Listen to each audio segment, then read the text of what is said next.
নমস্কার বন্ধুরা, এই দেখো পাট শাকের ডগা এভাবে কেটে নিয়েছি। একটা ডগার মধ্যে 4-5টা করে কিন্তু পাতা আছে। ধনেপাতা চপ যেরকম বেঁধে নিয়ে কোথায়, এটা কিন্তু বাঁধা লাগবে না।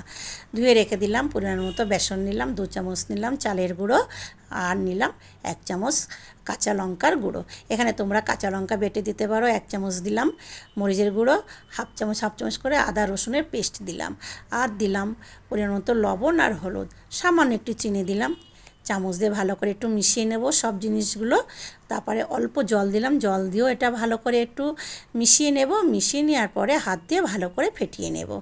যত ফেটানো ভালো হবে চপ কিন্তু তত ভালো হবে। দেখো ঠিক এরকম হবে। এবার আমি একটু রেস্টে রেখে দেবো 5 মিনিট। 5 মিনিট পরে ঢাকনা তুলে নিলাম। 1 চামচ দিলাম কালো জিরা আর একটা ডিম দিলাম।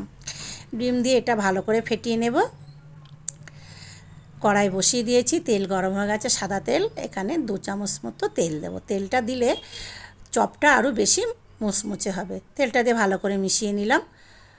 দেখো ব্যাটারটা ঠিক এরকম তৈরি হবে। এবার একটা পাতা ডুবিয়ে, পাট শাক এইভাবে ডুবিয়ে দিয়ে আমি তেলের মধ্যে দিয়ে দেব।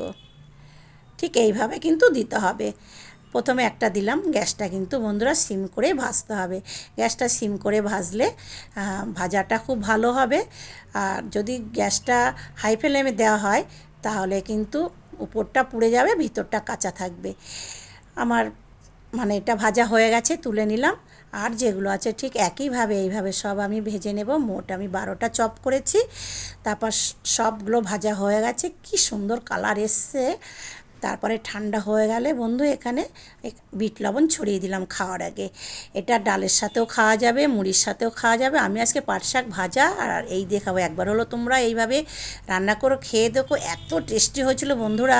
আমি কিন্তু এই প্রথম পাট শাকের চপ তৈরি করলাম। তাহলে আজকের মতো আসি বন্ধুরা, টাটা।